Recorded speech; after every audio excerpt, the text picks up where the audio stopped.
Chief justice عمر تا Bandial, justice Ijaz ul Ahsan اور justice منیب اختر، ان تینوں نے پہلے تو اپنے بینچ میں وہ جو ریویو ایکٹ تھا اس کو جو ہے نا مسترد کیا، اس کو ختم کیا. سپریم کورٹ کا وہ جو آئین بنایا ہوا تھا اس کو ختم کر دیا، اس ایکٹ کو ختم کیا. اور اس کو ختم کرنے کے بعد، اس قانون کو ختم کرنے کے بعد خود ہی اپنے ہی بینچ بنا کے اپنے ہی بینچ میں یہ ریویو پیٹیشن جو تھی سپریم کورٹ کی وہ لے کے آئے اور آج اس کو مسترد کر دیا، اس پیٹیشن کو ڈسمس کر دیا کہ الیکشن کمیشن جو ہے 90 دن کے اندر الیکشن کرانے کا پابند ہے. لیکن اگر کوئی صورتحال ایسی ہو کہ جس میں الیکشن کمیشن 90 دن کے اندر الیکشن نہیں کرا سکتا اور دن جو ہے نا وہ آگے بڑھانے ہیں، تو اس کا فیصلہ سپریم کورٹ کرے گی، نہ کہ الیکشن کمیشن. مطلب یہ کہ جہاں پر بھی سپریم کورٹ نے اپنے آپ کو ایک سپروائزر یا ایک نگران یا ایک اپنا ہیڈ ماسٹر بنا کے اپنے آپ کو الیکشن کمیشن کے سر پر مسلط کر دیا ہے کہ الیکشن کمیشن کا جو اختیار ہے اس میں اب یہ مداخلت ہوگی. پہلے یہ تھا کہ الیکشن کمیشن بااختیار ہے، وہ جب چاہے ڈیٹ اناؤنس کرے اور اس کے مطابق وہ خود فیصلہ کرے. اسی چیز کا جواب جو ہے صدر مملکت کا جو لیٹر الیکشن کمیشن کو دیا گیا تھا دعوت نامے کے طور پر کہ وہ آئیں اور الیکشن کی تاریخ کے اوپر بات چیت کریں، تو جس میں ان کو جواب دیا گیا کہ یہ صدر مملکت کا اختیار نہیں ہے بلکہ یہ اختیار صرف اور صرف الیکشن کمیشن کے پاس ہے، اور الیکشن کمیشن مناسب نہیں سمجھتا کہ اس کے اوپر صدر کے ساتھ کوئی کسی قسم کی مشاورت کی جائے. تو اب کیا ہوا کہ سپریم کورٹ نے وہ قانون ختم کیا، اس کے بعد اس کے اوپر ججمنٹ دے دی کہ یہ جو نظر ثانی کی درخواست ہے یہ مسترد کی جاتی ہے، یعنی کہ 90 دن کا وہ قانون پھر بحال ہو گیا کہ ہر صورت میں اس میں الیکشن کرانا ہے. اور الیکشن کمیشن اگر یہ سمجھتا ہے کہ 90 دن کے اندر الیکشن نہیں ہو سکتا کسی وجوہات کی بنا پر، تو وہ اس کے لیے پھر سپریم کورٹ سے جو ہے وہ سپریم کورٹ سے رجوع کرے گا اور پھر سپریم کورٹ ہی فیصلہ کرے گی کہ الیکشن ہو سکتا ہے یا نہیں ہو سکتا، اور اگر اس کی تاریخ بڑھانی تو کتنے دن بڑھانی ہے. اب ایک اور سوال پیدا ہوتا ہے کہ کیا صدر مملکت اس کی روشنی میں، اس فیصلے کی روشنی میں کیا دوبارہ جو ہے نا وہ تاریخ دینے کی کوشش کریں گے الیکشن کے لیے؟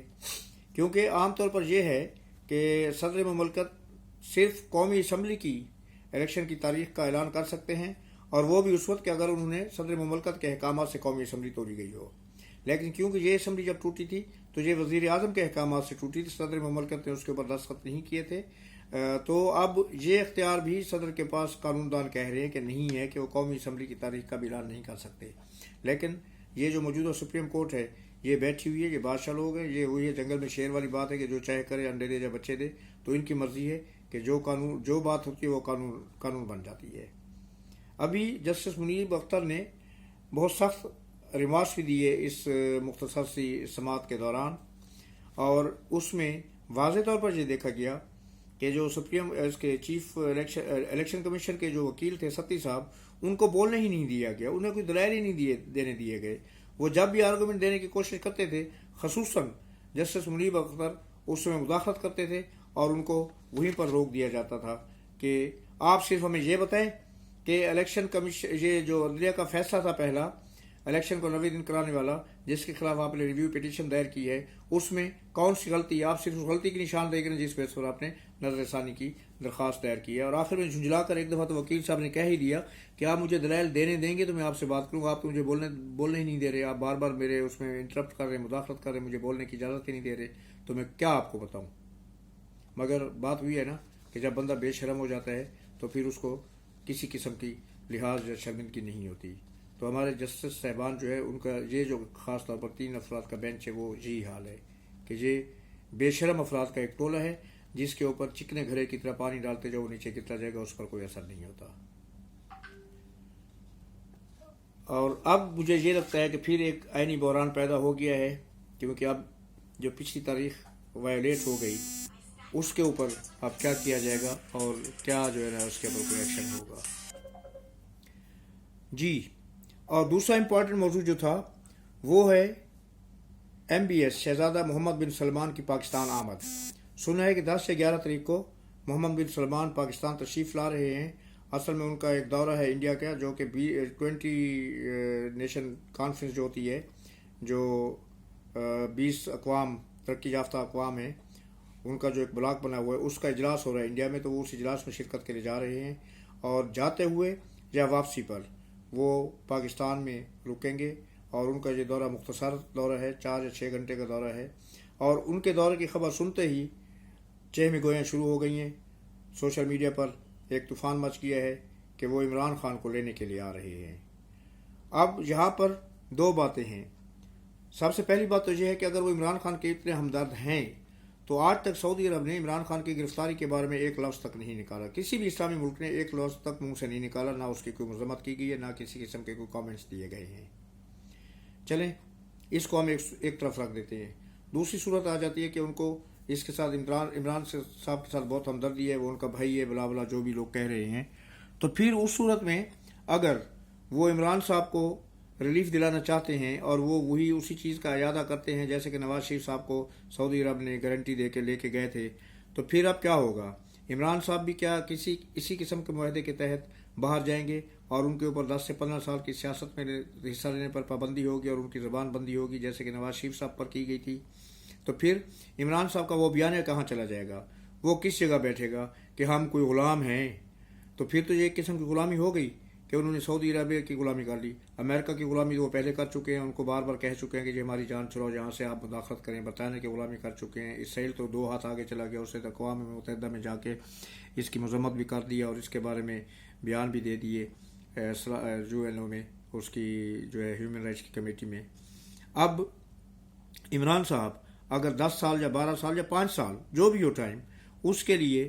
یہ ایک معافی نامہ، ایک قسم کا معافی نامہ، ایک ایگریمنٹ کر کے باہر چلے جاتے ہیں کہ جی میں وہاں پر جا کے پاکستان کی حکومت کے بارے میں یا پاکستان کی سیاست کے بارے میں کوئی لب کشائی نہیں کروں گا، اور اس کی گارنٹی جو ہے نا سعودی عرب یا کوئی اور ملک دے گا، تو پھر عمران صاحب کی سیاست کا کیا ہوگا؟ کیونکہ انہوں نے تو اپنی سیاست کی بنیاد ہی اسی چیز پر بلڈ کی ہے کہ میں کسی سے ڈکٹیشن نہیں لوں گا، میں صرف اور صرف پاکستان کے عوام کا بہبود سوچوں گا، پاکستان کے ملک کی بہبود سوچوں گا، فلاح و بہبود کا کام کروں گا۔ اور انہوں نے جو نئے بیانیے کھڑے کیے تھے کہ ہم کسی کے غلام نہیں ہیں اور ہم کسی کی ڈکٹیشن کو نہیں مانتے، تو پھر اب اگر وہ چلے جاتے ہیں تو یہ چیز کیا کہلائے گی؟ ان کا ملک سے اس طرح فرار ہونا، میں اس کو فرار ہی کہوں گا، ایک معاہدہ کر کے ملک کے ساتھ اور ان کے دوسرے ملکوں کی گارنٹیز لے کے اگر وہ اپنی جان چھڑانے کے لیے کہ صرف جیل سے میری جان چھوٹ جائے، اور وہ اس طرح کے وعدے کر کے چلے جاتے ہیں کہ میں وہاں پر اپنی زبان بند رکھوں گا اور کسی قسم کی مداخلت نہیں کروں گا، تو ایک تو یہ ہے کہ وہ اس میں کس حد تک کاربند رہتے ہیں، کس حد تک پابند رہتے ہیں۔ اگر وہ اس کی خلاف ورزی کریں گے تو پھر کیا ہوگا؟ کیا ان کو دوبارہ پابند سلاسل کر کے پاکستان بھیج دیا جائے گا؟ نمبر 1۔ نمبر 2 بات یہ ہے کہ اگر وہ اس طرح کا معاہدہ کر کے چلے جاتے ہیں تو کیا یہ معاہدہ NRO نہیں ہوگا جس کے بارے میں عمران صاحب ہمیشہ شور مچاتے تھے دوسری پارٹی کے متعلق کہ وہ میرے سامنے بھیک مانگ رہی ہیں NRO کی؟ لیکن ان کو یہ سن لینا چاہیے، انہیں یہ بات سمجھ میں آ لینی چاہیے کہ NRO کبھی نہیں ملے گا، او زرداری، او نواز شریف، تم جو بھی کر لو NRO نہیں دوں گا۔ تو پھر اب یہ خود جو ہے یہ NRO لے کے باہر جائیں گے تو ان کی سیاست کا اور ان کے اصولوں کا اور ان کے اصول پسندی جس کے بارے میں یہ بار بار چیخ کر کہتے رہتے ہیں، حلق پھاڑ پھاڑ کے، گلا پھاڑ پھاڑ کے کہتے رہتے ہیں، حالانکہ ان میں کوئی اصول پسندی ہے نہیں، مگر وہ اس کا پرچار بہت زیادہ کرتے ہیں۔ تو پھر وہ جتنا پرچار انہوں نے کیا ہوا ہے اصول پسندی کا اور قوانین پر عمل کرنے کا اور کبھی نہ جھکنے کا اور کسی کے آگے نہ بکنے کا اور کوئی NRO نہ لینے کا اور میں تو 1000 سال جیل کے اندر پڑا رہوں گا، مجھے کوئی پرواہ نہیں ہے، ان باتوں کا کیا ہوگا؟ کیا عمران صاحب کے جو پیروکار ہیں وہ اس چیز کو ہضم کر سکیں گے کہ عمران صاحب نے کہا کیا اور کیا کیا؟ وہ تو پہلے بھی کرتے رہتے ہیں، یو ٹرن لیتے رہتے ہیں، لیکن پہلے وہ چھوٹے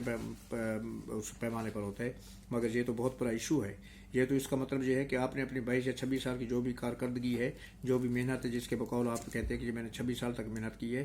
اس کو ملیامت کرنے والی بات ہے، اور ان کارکنوں کو شرمندگی کے ایک پہاڑ کے اوپر سے گرانے والی بات ہے کہ جو ہمیشہ عمران صاحب کے ساتھ کھڑے رہتے ہیں۔ اور اگر آج عمران صاحب اسی طرح کے کسی معاہدے پر دستخط کر کے کہ جس قسم کے معاہدے کی وہ ہمیشہ مثالیں دیتے ہیں کہ دیکھیں جی نواز شریف بھاگ گیا تھا، ملک کو چھوڑ کے مصیبتوں سے بچ کے بھاگ گیا تھا، وہ برداشت نہیں کر سکتے، آج اگر عمران صاحب خود اسی چیز پر عمل کرتے ہیں تو پھر میرے خیال میں ان کی سیاست بھی زیرو اور ان کی شخصیت بھی زیرو، اور ان کے جو پیروکار ہیں وہ بھی جو ہے اپنے ملک اور اپنے قوم سے ان کو پھر معافی مانگنا پڑے گی کہ وہ غلط تھے اور دوسرے جو ان کے مخالفین تھے وہ صحیح تھے۔ آج تک کے لیے اتنا ہی کافی ہے۔ یا زندہ صحبت باقی تو انشاءاللہ جلدی اگلے ولاگ کے ساتھ حاضر ہوں گے. اس وقت تک کے لیے اجازت دیجیے. اللہ آپ کا حامی و ناصر ہو. اللہ حافظ. اللہ نگہبان. السلام علیکم اور شکریہ.